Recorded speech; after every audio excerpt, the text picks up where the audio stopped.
All right, this is going to be a pretty recognizable fly. We're gonna do the classic stimulator here. This is a fly that I see a lot of different variations of, and I see a lot of different things that I think people should kind of stay away from. Even though a lot of this is personal preference, there are some things that I don't think are very practical on this fly. One of the things that I do see quite a bit of is just way too much material, especially on the tail and the wing. I just see that overdone quite a bit. So what I'm going to do is show you my take on how I do some of these steps. Obviously, it can be modified to whatever type of stimulator you like, but I'll kind of talk through that stuff as we go. And in the vise, I've got a Daichii 1270 in a size 10. That's definitely my favorite stimulator hook. I tie all my stimulators on that. Some of my other bigger dries, I use a little bit of a different hook that's got a bigger hook gape. But for stimulators, this has always been my favorite hook. Thread-wise, I'm going to go with a flat thread today, a UTC 70 in white.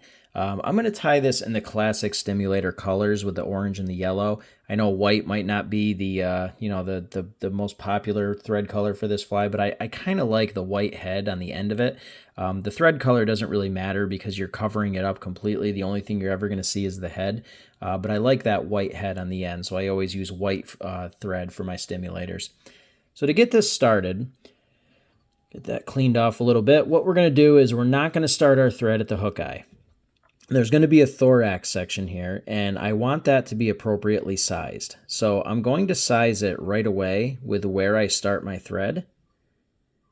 And I want that right about there. That's going to be about the size of my thorax. Now, the reason why I do that is once you start tying, once you start going through the fly, you might start tying in materials and overlapping where you want to stop. By starting your thread right there, that gives you a definitive spot to stop all of your materials and make sure that you leave that open for the front part of the fly. It's a really good way to do that. What I also want to point out is I don't always lay down a thread base when I tie. You don't always have to do that, but I do it when I tie stimulators. And the reason why is because the first material that we're going to tie in, which I'm going to stack right now, is a clump of some deer hair. And what I like to use is I like to use this stimulator deer hair by Nature Spirit. They're really, really straight fibers, very easy to work with. So that's what I always use. But as I was saying, when you tie that in on top of the hook shank, if you don't have a thread base down and you're tying that in on top of just bare hook, that gives that material an opportunity to spin around the shank, and it won't sit right on top. Of course, you can make it do that, but it's just a little bit easier with a thread base in this situation. So I'm going to take my stacked clump of hair, and I'm going to lay that on top, and I want my tail to extend just a little bit past the bend of the hook. So once you get that lined up, transfer your grip over to your left hand. Get a couple of really tight locking wraps in to secure that. And you're good. I got a couple of fibers here. I want to just get rid of those because of how I'm going to do the next part. Now, what we're going to do is I'm going to stay on the back of this hair on the points, and I'm just going to maintain my grip, and I'm going to pull that hair towards the back of the fly. And that's just going to ensure that all of those fibers are going in the same direction, laying down the same way, and not just splaying all over the place and wrapping around the hook shank. Just continue to grip that with your fingertips, pull towards the back, and that'll give you that tail look that you're looking for. Now, the next thing, I want to try to not so much save thread wraps, but I want to make sure that I am kind of minding them a little bit. The reason why is I'm going to use a floss body, which with a floss body, you want to try to make sure that you have a nice uniform flat underbody. So I want to make sure that I'm paying attention to my wraps. On my way up, I can get a material tied in. So this is a piece of extra small silver wire. And wire is a really good material to tie back to front. A lot of materials you want to tie front to back because they just lay better. You can control them better. But wire is really easy to go back to front. So on your way back up, tie in your wire, and you're all set to go. So what we'll do is we'll grip this, pull it up, Get that snipped off. Clean that up a little bit. Make sure that you're not missing what you already measured to be the front part of the fly. You don't want to spill over that too much. So now we'll go and we'll close all this in with some wraps. And that's all good to go. Very good. So body-wise, body of a stimulator can be tied with a number of different things. You can also switch up the colors. This isn't my favorite color to tie, but it is. I am doing it for video purposes. So I'm going to do your classic yellow and orange. And for the yellow body, I'm going to use this bright yellow unifloss. This is pretty good stuff. This is what I have this in a number of different colors, and I use this quite a bit for stimulators. So I'm going to cut off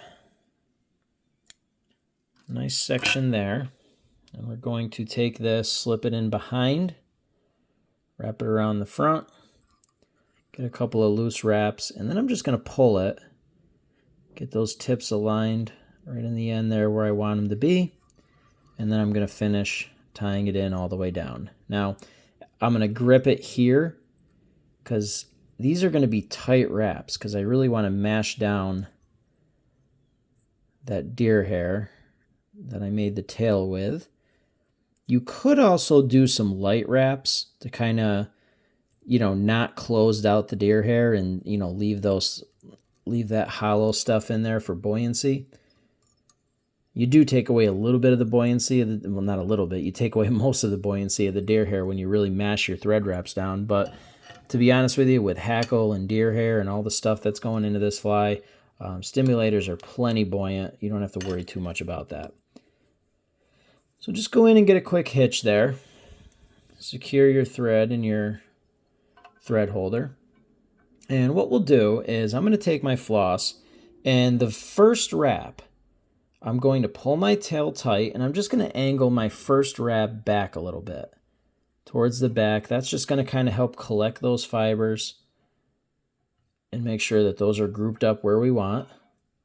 And then for the rest of this, you can continue to wrap that by hand, or you can use the rotary function on your vise. I love using the rotary function for stimulators.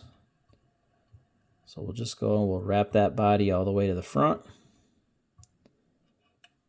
And what I do here, see here how that kind of tapers down a little bit? That's fine, that's really not a big deal, but I don't want that much of a taper, so I'm just going to double my floss back for one wrap. Fill that in a little bit, and then come back towards the front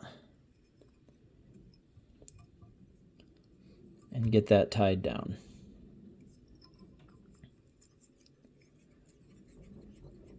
Okay, so once that's secured, let's get that out of there.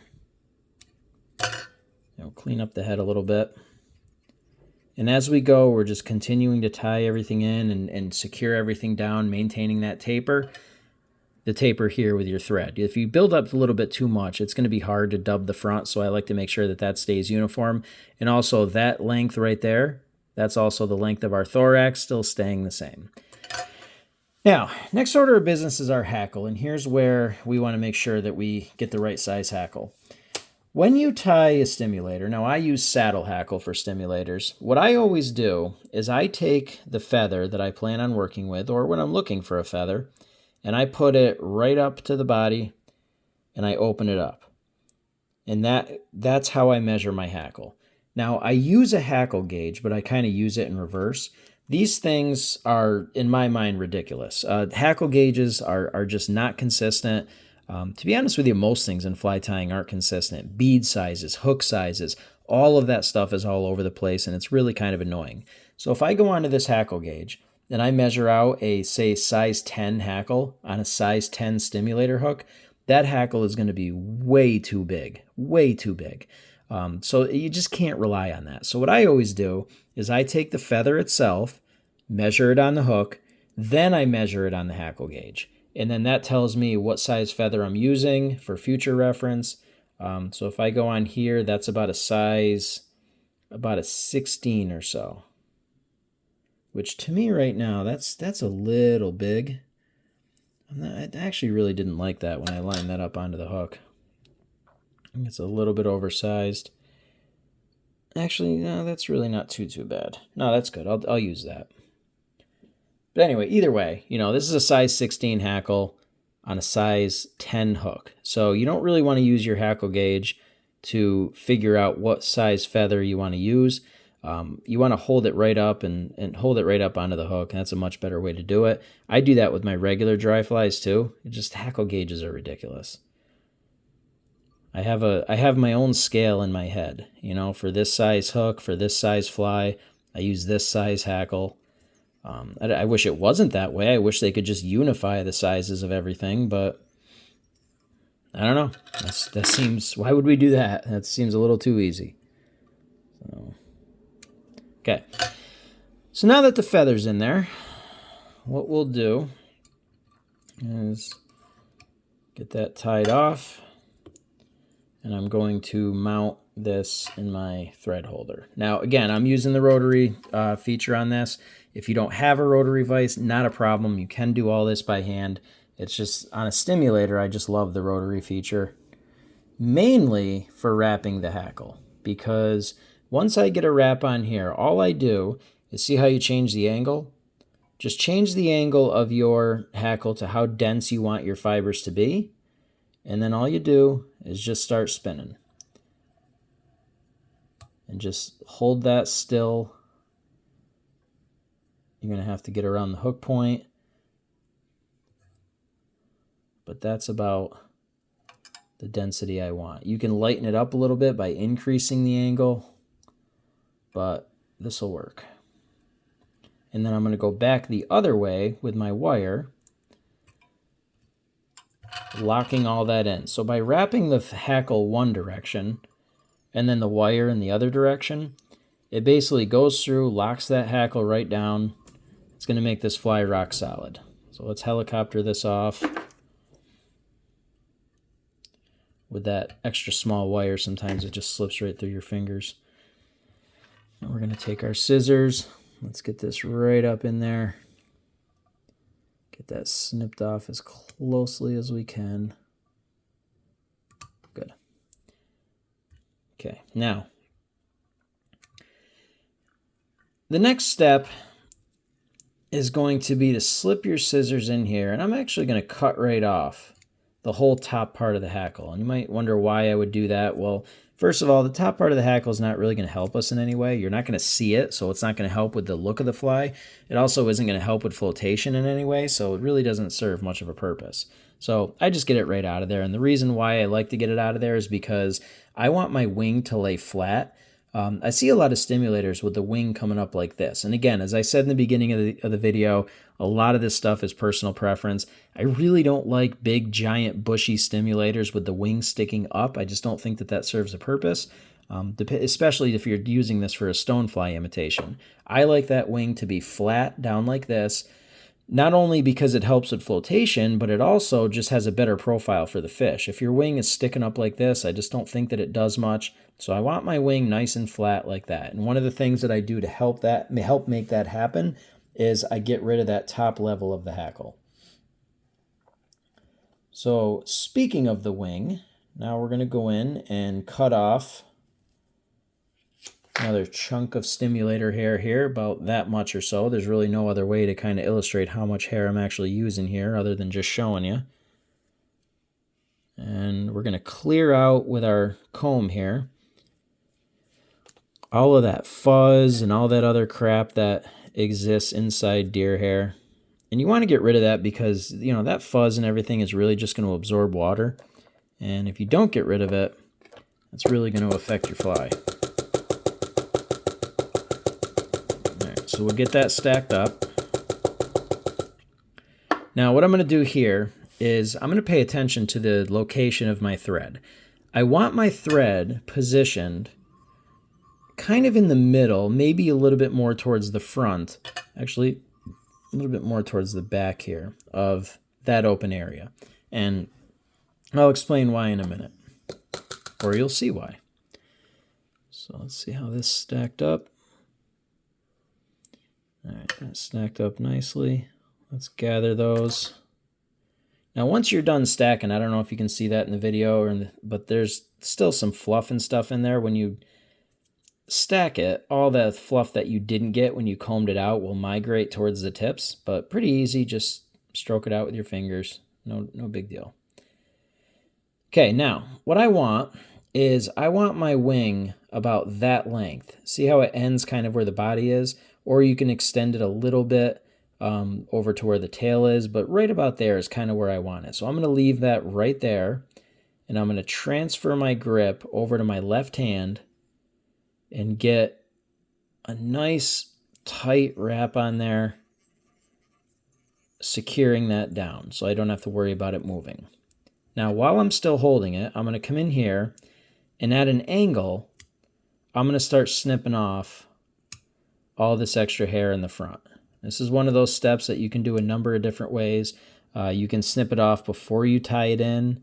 A lot of different ways to do that, but I like to just make sure that I have it tied in where I want it, and then I come in after the fact and trim all the excess off. And I think that that kind of helps with the tapering of the, well, I don't think it helps, it does help, with the tapering of your thread here.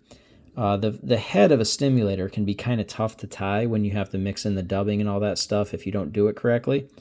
So I like to make sure that I have some material here extending to the eye that will help me taper my thread and give me a nice thread base to tie in all my dubbing and all that kind of stuff. So I'm just going to come in here and pick away at some of these tips.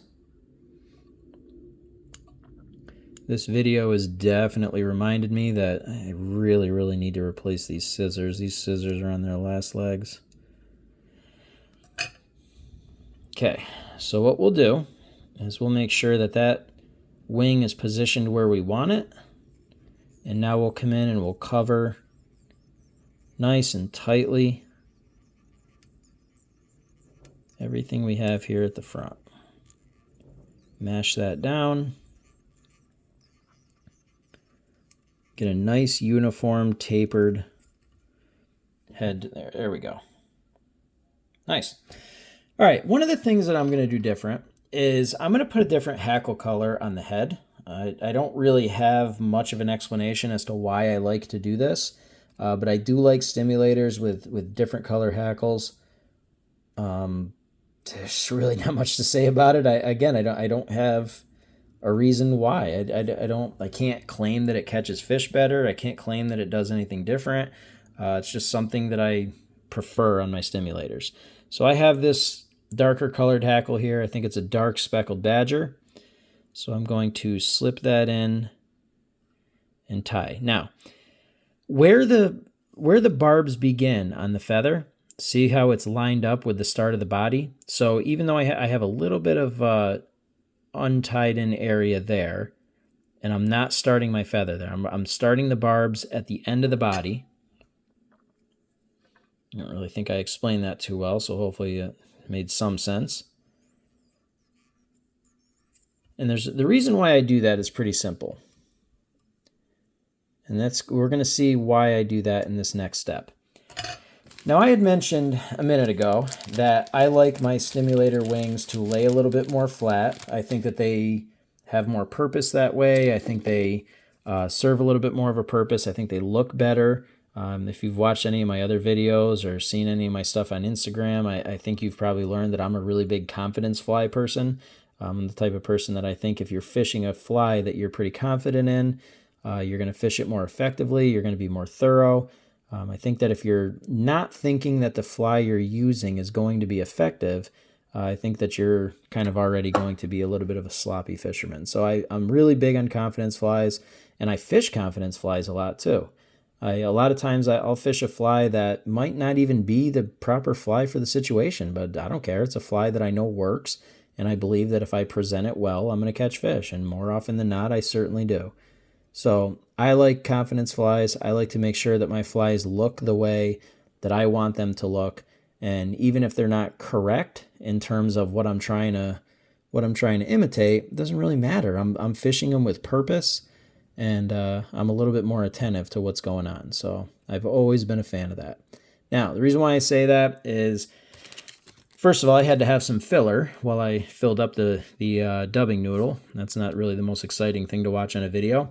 but I've got this this bright orange Catskill dubbing here that I like. Actually getting kind of low on it. Hopefully I can get more of that. So I'm just making a nice uniform dubbing noodle here. And the way that I'm going to achieve that flat wing that I'm looking for is I'm going to use my dubbing noodle to kind of tame the fibers. If I use just my thread, the thread is too thin. The thread is going to bite down into the hair, create a pinch point, and it's going to flare that hair out like crazy. But if I have dubbing on there, and I'm using my dubbing noodle, what I'm going to do is I'm going to take my wing, I'm going to mash that down. I'm going to put it in the position that I want it to be. I'm going to let it flare out to the side a little bit because I do want a little bit of a flare out horizontally, just not vertically. And I'm going to take my dubbed thread and I'm going to wrap that right over the base of that hair, and it's going to calm it, tame it, and keep it down. Just like that. That's kind of what I'm shooting for. And again, that's, you know, that part of it is personal preference. There might be some people that like the big, giant, bushy wing. If you like that, have at it. That's really just not my thing, not my style. I've never liked it. So that's how I tame my wing and get that to lay flat. Now we'll come in and we'll fill in the rest of this thread with a little bit more dubbing. That'll allow us to fill in the rest of the head.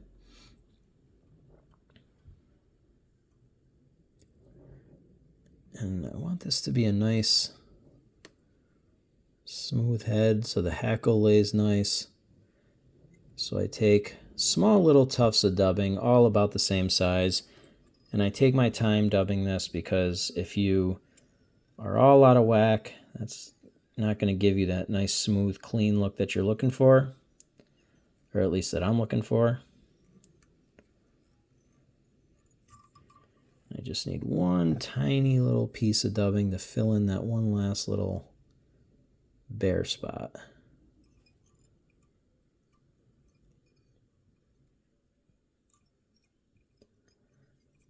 Overdubbing is one of the biggest problems that I see. It's especially for beginner tyers. You don't realize a lot of times the small amount of dubbing that you actually need.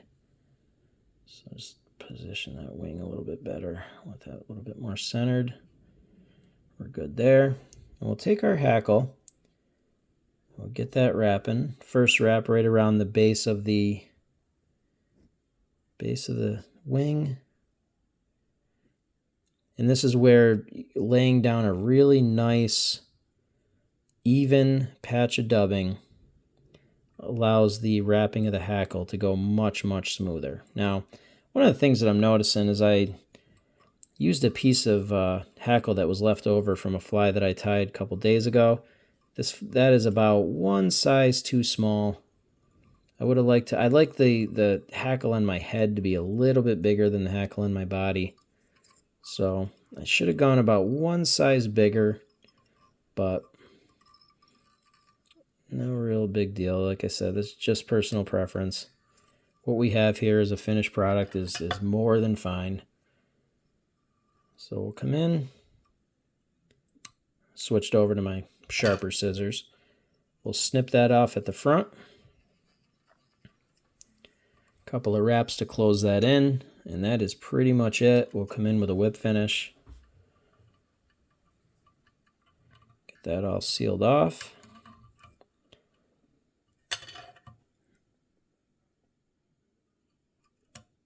All right, and last order of business, let's just come in here with a little bit of resin or some head cement. I'm not a big head cement guy, but on a stimulator, I really, really like that glossy finished head there. I don't want to go too much here. I don't want to get resin all into my hackle fibers.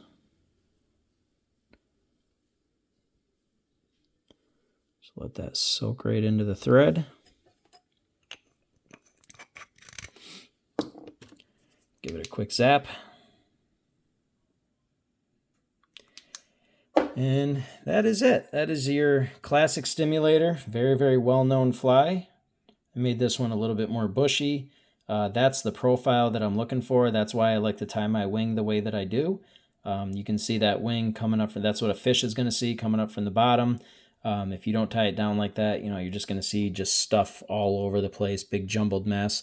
I'm not really a fan of that. That's the profile that I like to see. That's the look of the stimulators that I shoot for. Of course, the front hackle just a little bit bigger. But other than that, everything is pretty much the way that I like to see it. There's a lot of personal adjustments with a stimulator. I mean, there's, some people like them bushier. Some people like to take this hackle here and increase the angle and make that a little bit more sparse. You have all kinds of different options. I mean, something like this, I might throw it in rougher water, maybe some pocket water or something. If you're not doing that, you might want to make it a little bit more sparse. But really, it's up to you. It's a real versatile fly. That's one of the reasons why it's as popular as it is. So that's my spin on it. That's how I get the look that I like. And that's a fly that I tie quite often. I don't fish it as much as I tie it, but it is really effective and fun to tie. It's a blast to tie. If I ever get bored, I just load up a stimulator. It's a lot of fun.